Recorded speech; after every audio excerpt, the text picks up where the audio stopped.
Hi guys, hope you're doing well. So the S20 Ultra has been out for about 5 months now, and the Note 20 Ultra is just around the corner, and believe me, it looks super premium. That gold finish renders was just mesmerizing. Anyways, there are a lot of deals around the S20 Ultra now, and even though this phone came out with a lot of issues, there have been software updates every month. I think in the history of Samsung phones, this would be a very rare thing that a phone is receiving software updates each month after its launch. So even after those software updates, there are still a couple of things that I notice in the day to day, and these issues might be a deal breaker for you. So without wasting any further time, let's get started. To start with, I would say that the S20 Ultra is not a bad phone by any means. It's actually a very great phone. But there are some issues that I notice in the day-to-day usage that just take away the Ultra experience. What those issues are, we'll find out. Problem number 1, the weight of the device. And by weight, I don't mean the weight distribution. The weight distribution is perfect. But the actual weight of the device is, man, this phone is really heavy. And you do notice it when you use the phone for a longer periods of time. It really weighs in on your fingers. Especially if you like to watch YouTube or Netflix while lying down on the bed at night. It really becomes difficult to hold the phone like this. Now even though the phone size is bigger, I really wish the weight was a little less so that it would have been easy to use the phone for longer periods of time. And also in the day, lifting this phone and operating it sometimes becomes really difficult. You have to stretch your hands a lot, and my hands are already big. Problem number 2, the screen's aspect ratio. Well, the taller screen does make it easy to hold the phone because the width is now less and the phone is now taller. So even though the phone screen size is 6.9 inches, it does not feel that tall and you can easily hold it in your hand. But this just take away the aspect ratio. So when watching a lot of content, when you pinch to zoom, you actually lose a lot of content in the borders. And most of the times I find myself zooming out again. And also due to the taller aspect ratio, while posting on Instagram stories, I really need to keep my content on the center and keep it away from the top and bottom borders, because when you see those stories from an iPhone which has a different aspect ratio, then some of the content gets lost. Problem number 3 is again with the screen, and that comes as accidental touches. Now the phone is now less curved, so it was supposed to reduce accidental touches, but still I do find myself touching the wrong icons every time. Now that accidental touch reduction feature is there, but I have noticed that turning that feature on actually makes the screen less smooth, because probably it's just thinking that you have accidentally touched that phone, and so it takes away the smoothness of the phone. And also when your screen is locked, it puts an extra step to unlock, because it most of the times it feels like you're not touching the phone on purpose, and you have to do an extra gesture to unlock it. Also, I must mention that during charging, this issue is more prevalent. Now this has been in Android phones for a really long time. Like when charging, the phone starts to behave a little weird and it starts to open up apps which you don't want to.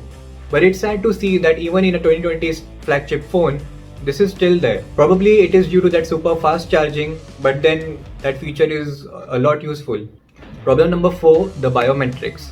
Man, getting into your phone can be such a pain sometimes. The fingerprint scanner it's not just slow, but it requires you to press hard, and it still does not recognize most of the times. You can say that 40 to 50% of the times I can get into my phone. Rest of the times it really becomes difficult. And I have tried registering my finger multiple times, and that did help, but after restarting the phone, then again it goes back to square one. So hopefully this is something that Samsung improves in future software updates, but even after so many updates, I don't think Samsung has addressed it. I mean, they have put a feature to reduce the animation of the fingerprint scanner unlocking, but that animation does not do anything actually. It does not solve a problem. And even the face recognition does not work sometimes. It just does not recognize my face. Problem number 5, the gaming. Well, even though this phone has a 120Hz refresh rate screen, games are not that smooth. I did try to search for a couple of games that support high refresh rate, and they did seem smoother, but there were some frame lags and jitters. So it takes away the overall gaming experience. Problem number 6, the camera. The camera is really laggy even after all those software updates. Switching between different camera modes can take a lot of time. And also after the latest July update, I did find myself losing some footage when I was turning on the video or switching between the front and the back camera. I mean, when you switch on the video, it does show that it has started recording. But when you check that back in the gallery, you suddenly notice that you have not captured that much footage. Problem number 7, jittery footage. And this happens especially when you turn the stabilization on, not the super steady mode, the actual video stabilization in the settings. If you turn that on, you do get a more stable video. But then, especially with 8K or like in 4K 60, you will notice that when you're panning the camera, there are some jitters and it takes away the smooth video recording experience. Problem number 8, focus hunting in low light. Now, Samsung did ultimately sort of fix the autofocus issue. The autofocus transition is really smooth now, but in low light, there is still a lot of focus hunting. I would not say exactly focus hunting, even if you lock the focus in, the background that is there, the background blur, it keeps pulsating. So not sure if this is the issue with the lens or with the software. Problem number 9, heating up. Well, if you play a lot of heavy games or if you record video for a longer periods of time, then expecting heating up issues is common. But this phone seems to heat up without any reason, and this has been since the launch date.